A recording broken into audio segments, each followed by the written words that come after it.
إن الحمد لله نحمده ونستعينه ونستغفره ونعوذ بالله من شرور أنفسنا ومن سيئات أعمالنا من يهده الله فلا مضل له ومن يضلل فلا هادي له وأشهد أن لا إله إلا الله وحده لا شريك له وأشهد أن محمدا عبده ورسوله يا أيها الذين آمنوا اتقوا الله حق تقاته ولا تموتن إلا وأنتم مسلمون يا أيها الناس اتقوا ربكم الذي خلقكم من نفس واحدة وخلق منها زوجها وبث منهما رجالا كثيرا ونساء واتقوا الله الذي تساءلون به والأرحام إن الله كان عليكم رقيبا يا أيها الذين آمنوا اتقوا الله وقولوا قولا سديدا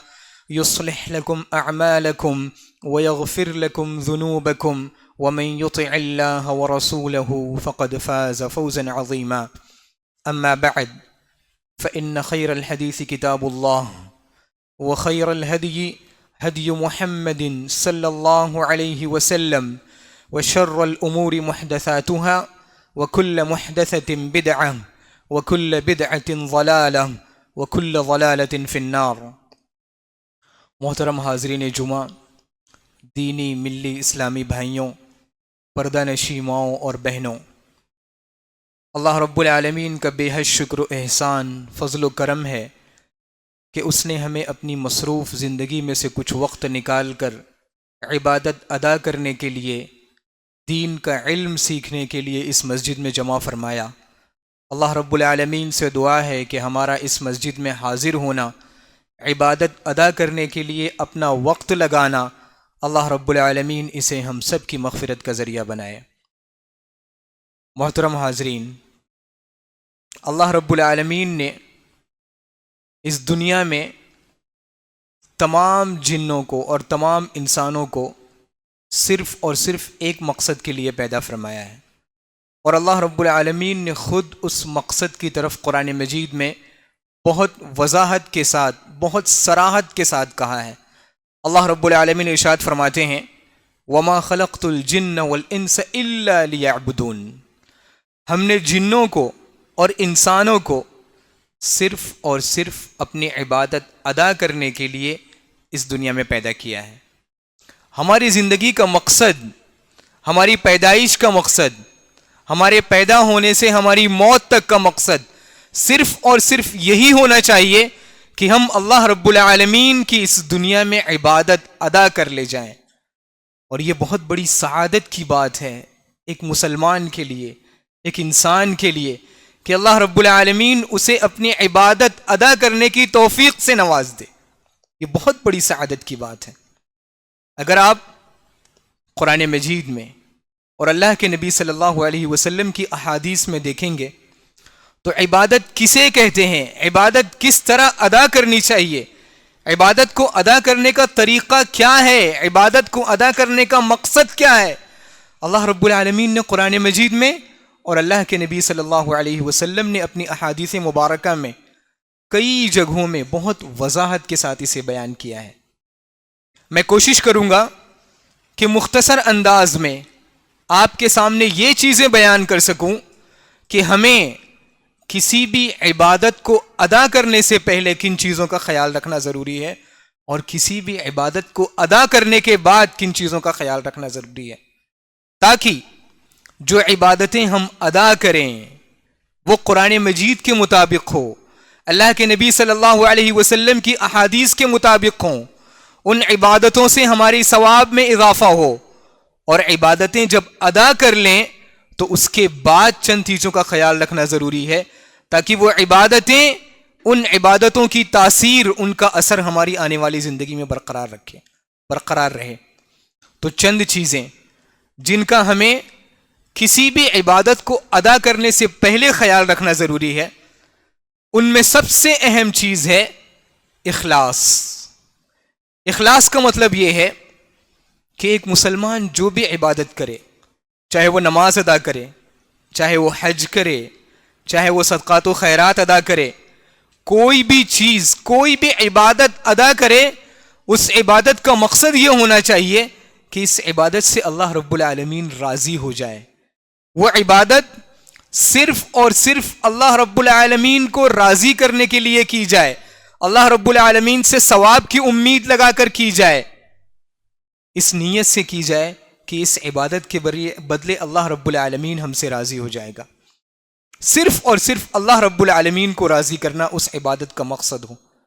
دنیا والوں کو دکھانا، دنیا والوں کی نگاہ میں اپنے آپ کو نمازی، حاجی، صدقات و خیرات والے لقب سے نوازنا، یہ مقصد نہ ہو، بلکہ عبادت کو ادا کرنے کا مقصد یہ ہو کہ اللہ رب العالمین اس عبادت کو قبول فرمائے، اللہ رب العالمین ہم سے راضی ہو جائے، اللہ رب العالمین ہمیں ثواب سے نوازے. یہ مقصد ہونا چاہیے، صرف اور صرف اللہ رب العالمین کو راضی کرنا. اگر آپ دیکھیں گے گزشتہ مہینہ جو گزرا ہمارا، گزشتہ مہینے سے پہلے والا مہینہ گزرا، رمضان المبارک کا مہینہ، اس میں ہم نے بڑی عظیم عبادتیں ادا کی. روزے رکھے، قرآن مجید کی تلاوت کی، صدقہ فطر ادا کیا، تہجد ادا کیا. اگر آپ دیکھیں گے اللہ کے نبی صلی اللہ علیہ وسلم کی احادیث مبارکہ میں، تو ہمیں جگہ جگہ اس چیز کی طرف توجہ دلائی گئی تھی. اللہ کے نبی صلی اللہ علیہ وسلم نے ارشاد فرمایا، من صام رمضان ایمانا واحتسابا غفر له ما تقدم من ذنبه، کہ جس نے ایمان کی حالت میں اور اللہ رب العالمین سے ثواب حاصل کرنے کے لیے روزے رکھے، اس کے پچھلے گناہ معاف کر دیے جاتے ہیں. آپ دیکھیں گے اللہ رب العالمین نے یہ جو دو بنیادی شرطیں رکھی ہیں کہ وہ جو عبادت ادا کی جائے وہ عبادت ایمان کی حالت میں ادا کی جائے، اور اللہ رب العالمین سے ثواب حاصل کرنا اس عبادت کا مقصد ہو. آپ دیکھیں گے کہ بہت سارے لوگ روزہ رکھتے ہیں، لیکن وہ روزہ اس لیے رکھتے ہیں تاکہ ان کے جسم کی حفاظت ہو سکے، ان کی صحت کی حفاظت ہو سکے، وہ اس لیے بھوکا رہتے ہیں، وہ اس لیے کھانا کھانے سے رک جاتے ہیں. ایمان مطلوب نہیں ہوتا ہے، اور اللہ رب العالمین کو راضی کرنا، اللہ رب العالمین سے ثواب حاصل کرنا، یہ نیت نہیں ہوتی ہے، اپنے جسم کی حفاظت مقصد ہوتی ہے. تو جو اصل اور بنیادی شرط ہے اخلاص کی، اللہ رب العالمین کو راضی کرنے کی، اللہ رب العالمین سے ثواب حاصل کرنے کی، وہ موجود نہیں ہوتی ہے. اس وجہ سے ان کا روزہ رکھنا صرف انہیں دنیاوی اعتبار سے فائدہ پہنچا سکتا ہے. اسی چیز کو آپ دیکھیں گے اللہ کے نبی صلی اللہ علیہ وسلم نے تہجد کے موقع پر بھی بیان فرمایا. اللہ کے نبی صلی اللہ علیہ وسلم ارشاد فرماتے ہیں، من قام رمضان ایمانا واحتسابا غفر له ما تقدم من ذنبه، جس نے ایمان کی حالت میں اور اللہ رب العالمین کو راضی کرنے کے لیے، اللہ رب العالمین سے ثواب حاصل کرنے کے لیے رمضان کی راتوں میں قیام کیا، اللہ رب العالمین اس کے پچھلے گناہ معاف فرما دیتے ہیں. ایک بہت بڑے عالم دین گزرے ہیں ابن القیم رحمہ اللہ، انہوں نے ایک بہت پیارا جملہ ارشاد فرمایا ہے. وہ کہتے ہیں، اذا لم تخلص فلا تتعب، یعنی اگر آپ کی نیتوں میں اخلاص نہیں ہے، اگر آپ کی عبادتوں میں اخلاص نہیں ہے، عبادت کا یہ مقصد نہیں ہے کہ اللہ رب العالمین راضی ہو جائے، تو اپنے آپ کو تھکاؤ مت. عبادت ادا کرنا اس لیے کہ شاید دنیا والے دیکھ کر ہمیں نمازی کہیں، تہجد گزار کہیں، مسجدوں سے لگا رہنے والا کہیں. اگر عبادتیں ادا کرنے کا یہ مقصد ہے تو انسان صرف اور صرف اپنے آپ کو تھکا رہا ہے. اس کی مثال ایسے ہی ہے جیسے ایک شخص روزہ رکھتا ہے اور روزہ رکھنے کے باوجود وہ ان تمام کاموں کو کرتا ہے جن سے اللہ کے نبی صلی اللہ علیہ وسلم نے منع فرمایا ہے، اور جو چیزیں روزے کے خلاف ہیں اللہ کے نبی صلی اللہ علیہ وسلم نے اس کے بارے میں کیا فرمایا کہ بہت سارے روزہ رکھنے والے ایسے ہیں جن کے حصے میں صرف اور صرف بھوک اور پیاس آتی ہے. تو اگر آپ کو ثواب حاصل کرنا ہے اپنی عبادتوں کا، اپنے جسم کو تھکانے کا، تو سب سے پہلے اپنی نیت درست کریں. نیت یہ ہو کہ اس عبادت کے بدلے اللہ رب العالمین راضی ہو جائے اور ہمیں ثواب سے نوازے. یہ سب سے اہم چیز ہے، سب سے بنیادی چیز. دوسری چیز جس کا کسی بھی عبادت کو ادا کرنے سے پہلے خیال رکھنا ضروری ہے، وہ یہ ہے کہ عبادت ادا کرنے سے پہلے اس چیز کے بارے میں علم حاصل کرنا ضروری ہے، اور وہ علم اللہ کے نبی صلی اللہ علیہ وسلم کی سنت کے مطابق ہو۔ اللہ رب العالمین نے خود قرآن مجید میں اللہ کے نبی صلی اللہ علیہ وسلم کو مخاطب کرتے ہوئے فرمایا فَاعْلَمْ أَنَّهُ لَا إِلَهَ إِلَّا اللَّهُ وَاسْتَغْفِرْ لِذَنبِكَ، اے نبی صلی اللہ علیہ وسلم آپ جان لو، علم حاصل کر لو کہ اس دنیا میں اللہ رب العالمین کے علاوہ کوئی بھی عبادت کے لائق نہیں ہے۔ وَاسْتَغْفِرْ لِذَنبِكَ، اور اپنے گناہوں کی اللہ رب العالمین سے معافی طلب کرو۔ علم، صحیح علم، سنت کے مطابق علم، یہ انسان کی نیت کو درست کرتا ہے، اسی طرح انسان کی عبادت کو بھی درست کرتا ہے۔ اگر انسان کے پاس صحیح علم نہ ہو تو وہ اپنی مرضی سے عبادت کرے گا، اور اپنی مرضی سے عبادت کرنا اللہ رب العالمین کے یہاں قبول نہیں ہے۔ اللہ رب العالمین کے یہاں جو عبادتیں قبول ہیں ان کے لیے سب سے بنیادی شرطوں میں سے ایک شرط یہ ہے کہ وہ عبادت اللہ کے نبی صلی اللہ علیہ وسلم کے سنت کے مطابق ادا کی گئی ہو۔ اللہ رب العالمین نے قرآن مجید میں ہم مسلمانوں کے لیے ہمارے نبی جناب محمد الرسول اللہ صلی اللہ علیہ وسلم کو بہترین نمونہ بنا کر بھیجا ہے۔ اللہ رب العالمین ارشاد فرماتے ہیں لَقَدْ كَانَ لَكُمْ فِي رَسُولِ اللَّهِ أُسْوَةٌ حَسَنَةٌ، تمہارے لیے اللہ کے رسول صلی اللہ علیہ وسلم کی زندگی میں ایک بہترین نمونہ موجود ہے۔ اس کو ایک چھوٹی سی مثال سے سمجھیں۔ اگر کوئی آدمی تاجر ہو، وہ اپنا ایک سیمپل لے کے جائے ایک مینوفیکچرر کے پاس، سامان بنانے والے کے پاس، اور سامان بنانے والے سے یہ کہے کہ یہ میرا سیمپل ہے، اس سیمپل کے مطابق مجھے 1000 پیس تیار کر کے دو۔ وہ جو مینوفیکچرر ہے، سامان بنانے والا ہے، فیکٹری والا ہے، اس نے اس تاجر کی تمام شرائط کے مطابق اس سامان کو تیار کیا، لیکن ایک چھوٹی سی چیز اپنی طرف سے کر دی۔ وہ یہ ہے کہ تاجر نے کہا تھا موبائل کا کیمرہ اوپر ہونا چاہیے، اس نے نیچے کر دیا۔ جب وہ تاجر اپنا مال لینے کے لیے، اپنا آرڈر کلیکٹ کرنے کے لیے جب مینوفیکچرر کے پاس جاتا ہے اور دیکھتا ہے کہ بنایا ہوا مال میری شرط کے مطابق نہیں ہے، تو وہ معذرت کر لیتا ہے، میں معذرت کر لیتا ہوں یہ سامان قبول کرنے سے، کیونکہ آپ کا بنایا ہوا مال میری شرط کے مطابق نہیں ہے۔ اللہ کے نبی صلی اللہ علیہ وسلم کو اللہ رب العالمین نے اس دنیا میں مسلمانوں کے لیے ایک سیمپل بنا کر بھیجا ہے، ایک نمونہ بنا کر بھیجا ہے۔ اگر ہمارا عمل، چاہے ہماری چھوٹی عبادتیں ہوں چاہے بڑی عبادت ہو، اگر اللہ کے نبی صلی اللہ علیہ وسلم کے طریقے کے مطابق نہیں ہے، اللہ رب العالمین کے یہاں وہ قابل قبول نہیں ہے۔ اسے ایک اور مثال سے سمجھیے۔ اللہ رب العالمین نے قرآن مجید میں وضو کے درمیان ہاتھوں کو کوہنیوں تک دھونا فرض قرار دیا ہے۔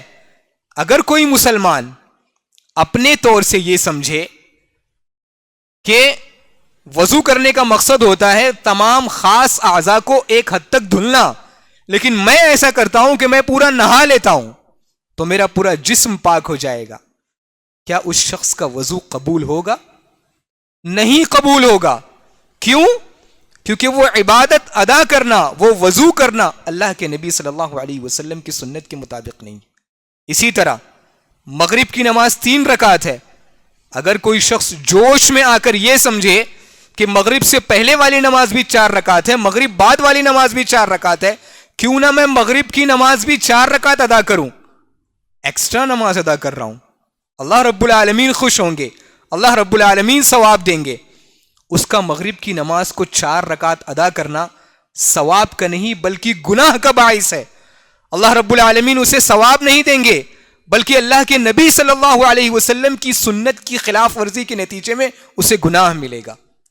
تو کسی بھی عبادت کو ادا کرنے کے لیے جہاں یہ چیز ضروری ہے کہ ہم عبادت کو صرف اور صرف اللہ رب العالمین کو راضی کرنے کے لیے کریں، وہیں یہ چیز بھی بے حد ضروری ہے کہ وہ عبادت اللہ کے نبی صلی اللہ علیہ وسلم کی سنت کے مطابق اور ان کے طریقے کے مطابق ادا کی جائے۔ اگر آپ تاریخ دیکھیں گے، ہمارے چاروں جو بڑے ائمہ گزرے ہیں، چاروں ائمہ نے اس چیز کی طرف توجہ دلائی ہے کہ اللہ کے نبی صلی اللہ علیہ وسلم کی اطاعت کرنا واجب ہے زندگی کے ہر لمحات میں.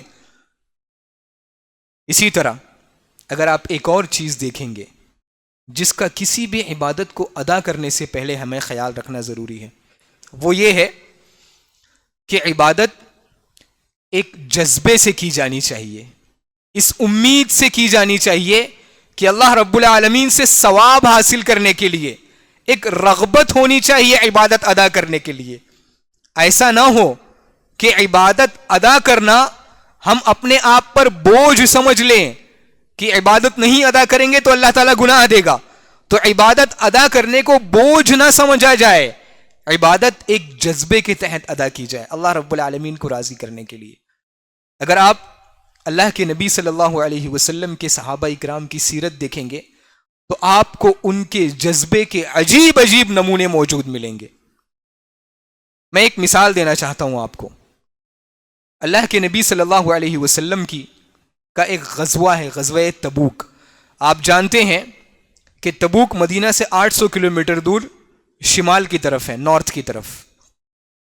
ایک لمبا سفر تھا اللہ کے نبی صلی اللہ علیہ وسلم کے سامنے کہ مدینہ سے جنگ کرنے کے لیے تبوک جانا ہے. لمبا سفر تھا. اللہ کے نبی صلی اللہ علیہ وسلم نے تبرع کا، اللہ کے نبی صلی اللہ علیہ وسلم نے مسلمانوں سے تعاون کا اعلان کیا کہ بہت لمبا سفر ہے، اخراجات زیادہ ہیں، تعاون کریں. صحابہ اکرام میں سے تمام صحابہ اکرام نے اپنی اپنی طاقت کے مطابق اللہ کے نبی صلی اللہ علیہ وسلم کا تعاون کیا. میں آپ کے سامنے جان بوجھ کے 3 مثالیں دینا چاہتا ہوں. اللہ کے نبی صلی اللہ علیہ وسلم کے بزرگ صحابی حضرت عمر ابن الخطاب رضی اللہ تعالی عنہ نے اپنے گھر کی آدھی دولت لا کر اللہ کے نبی صلی اللہ علیہ وسلم کے سامنے پیش کر دی. ان سے بڑے صحابی حضرت ابو بکر رضی اللہ تعالی عنہ نے اپنے گھر کی پوری دولت لا کر اللہ کے نبی صلی اللہ علیہ وسلم کی خدمت میں پیش کر دی. حضرت عثمان رضی اللہ تعالی عنہ، ان کا لقب ہی غنی تھا، وہ مالدار تھے. انہوں نے اس زمانے کے لحاظ سے ایک بہت بڑی رقم لا کر اللہ کے نبی صلی اللہ علیہ وسلم کی جھولی میں پیش کر دی.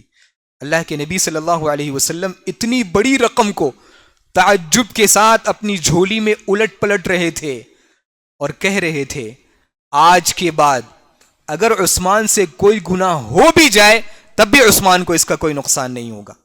یہ 3 بڑے بڑے صحابہ ہیں، عمر، ابو بکر، عمر، عثمان رضی اللہ تعالی عنہ.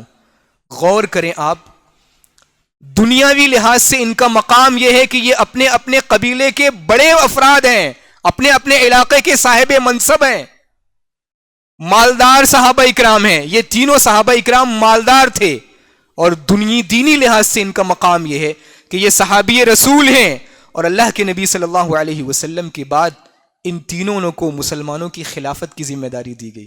یہ تینوں خلیفہ ہیں اور سب سے بڑا مقام یہ ہے کہ ان تینوں صحابہ اکرام کو ان کی زندگی ہی میں جنت کی بشارت دی گئی. آپ دیکھیں گے ان تمام چیزوں کے باوجود ان کا جذبہ کیا تھا اللہ کے نبی صلی اللہ علیہ وسلم کی آواز پر لبیک کہنے کا. ان تینوں صحابہ اکرام نے اپنے دین اور اپنی دولت کے درمیان کتنا بیلنس رکھا کہ اللہ رب العالمین نے انہیں ان کی دنیا ہی میں، ان کی زندگی ہی میں جنت کی بشارت دے دی. یہ مقام ہے عبرت کا. آج ہمیں بھی اللہ رب العالمین نے دولت سے نوازا ہے، لیکن ہم اس میں اللہ رب العالمین کا حق ادا نہیں کرتے، دنیا میں مست ہو جاتے ہیں، اللہ رب العالمین کا حق ادا کرنا بھول جاتے ہیں. صحابہ اکرام کا جذبہ دیکھیں، ان کا بیلنس دیکھیں دین اور دنیا کے درمیان.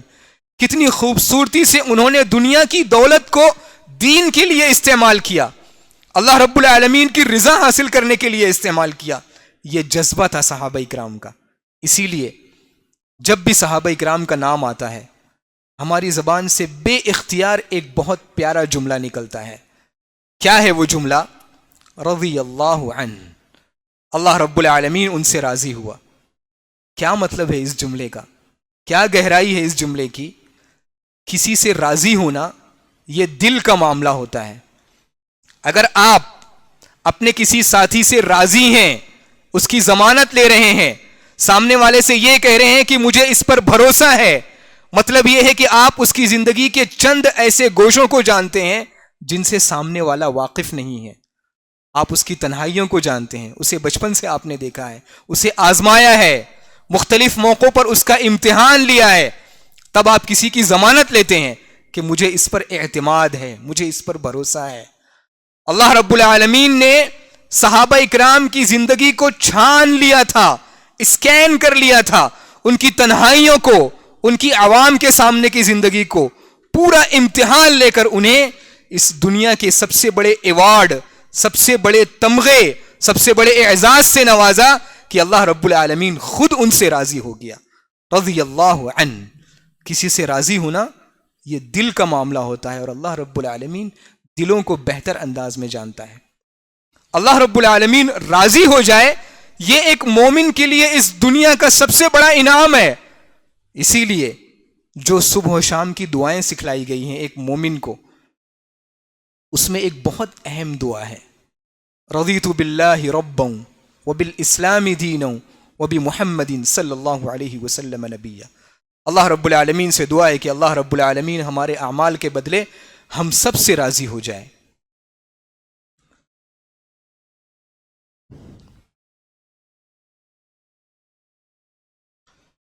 محترم حاضرین, یہ وہ چند چیزیں تھیں جن کا ہمیں کسی بھی عبادت کو ادا کرنے سے پہلے خیال رکھنا ضروری ہے. چند چیزیں ایسی ہیں جنہیں ہمیں کسی بھی عبادت کو ادا کرنے کے بعد خیال رکھنا ضروری ہے.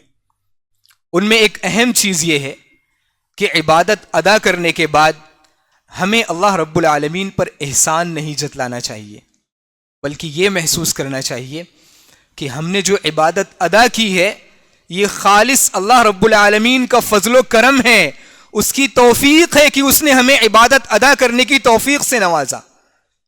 کچھ نئے مسلمان اللہ کے نبی صلی اللہ علیہ وسلم کی خدمت میں حاضر ہوئے تھے گاؤں دیہات سے, اور انہوں نے اللہ کے نبی صلی اللہ علیہ وسلم کے سامنے اپنے اسلام لانے کا تذکرہ اس انداز میں کیا کہ ہم نے اسلام قبول کر کے اے محمد آپ پر احسان کر دیا ہے.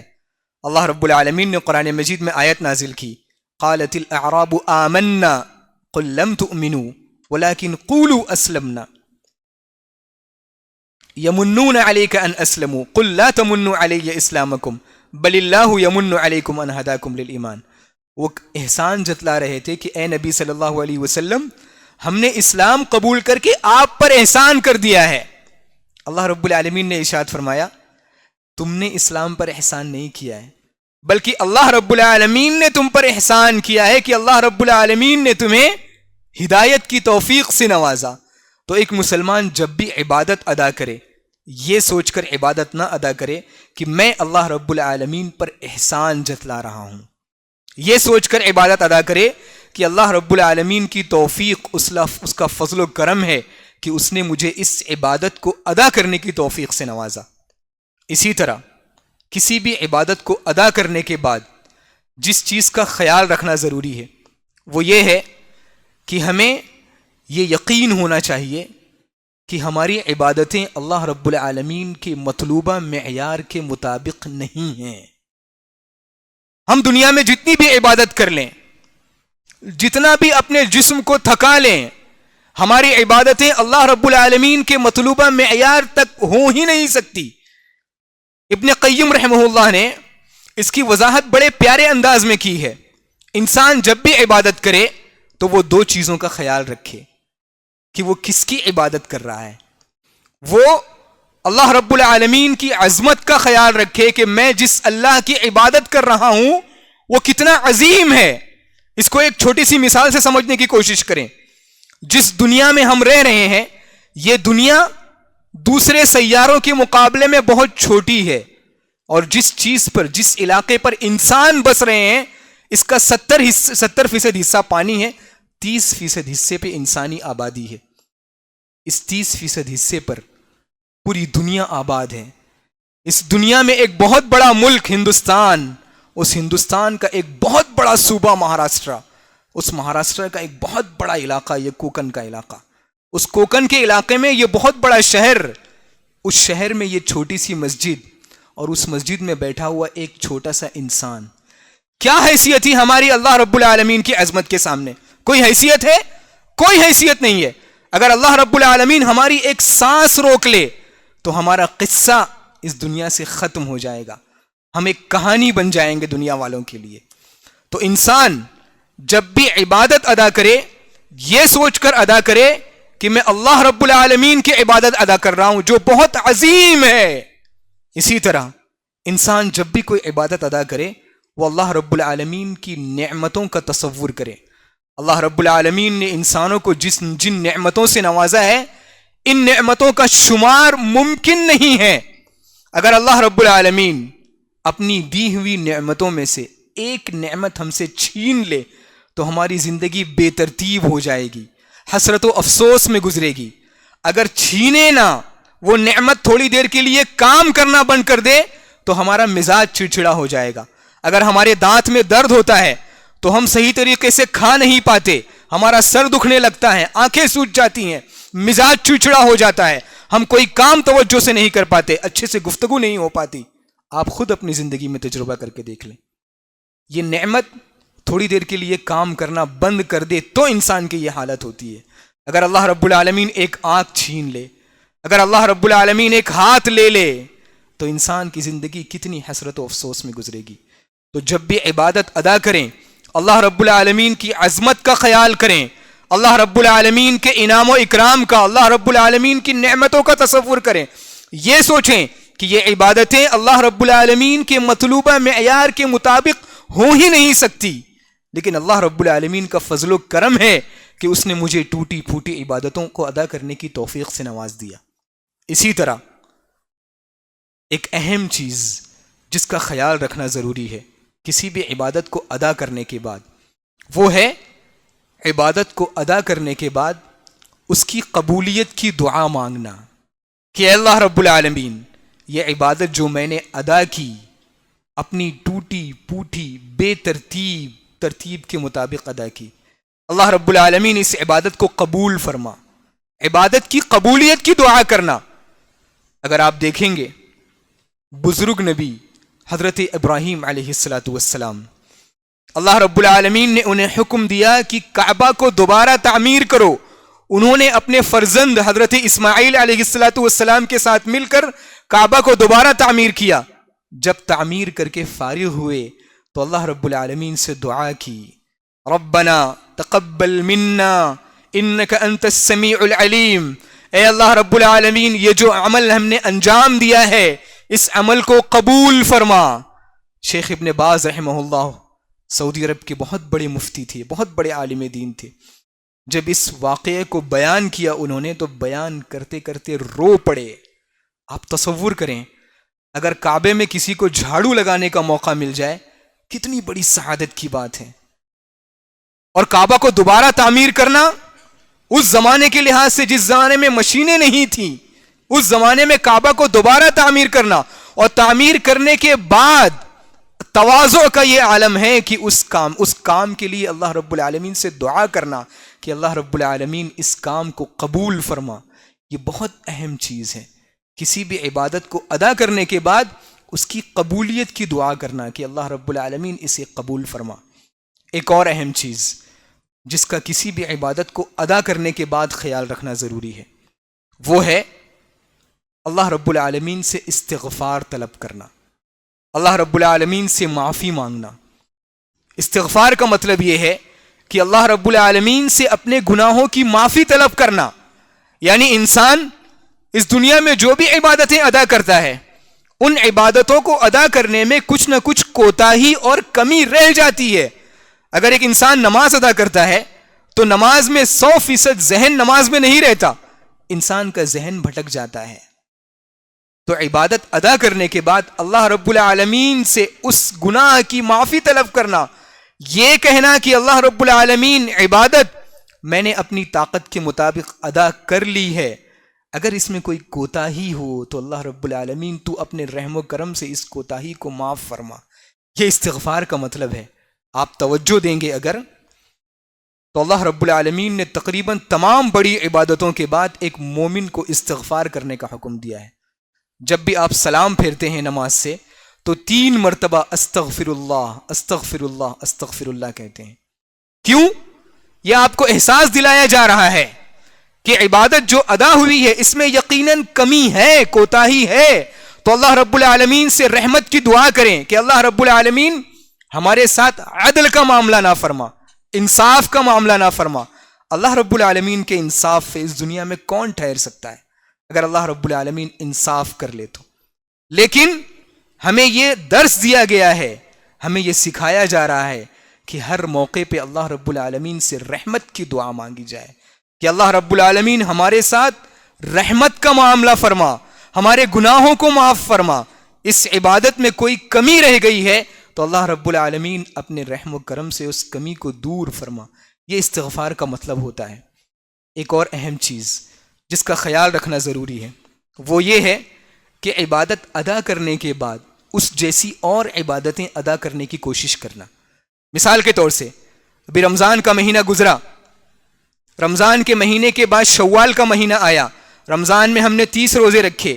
شوال کے مہینوں کے بارے میں اللہ کے نبی صلی اللہ علیہ وسلم نے ہمیں حکم دیا تھا کہ جس نے رمضان کے روزے رکھے اور شوال کے 6 روزے رکھے تو گویا کہ اس نے سال بھر کے روزے رکھے. اسی طرح ہر مہینے میں ہمیں 3 روزے رکھنے کے بارے میں حکم دیا گیا ہے. تو عبادت ادا کرنے کے بعد عبادتوں کو لگاتار کرنا یہ عبادت کی قبولیت کی علامت ہوتی ہے. ایک زندگی میں تبدیلی آنی چاہیے.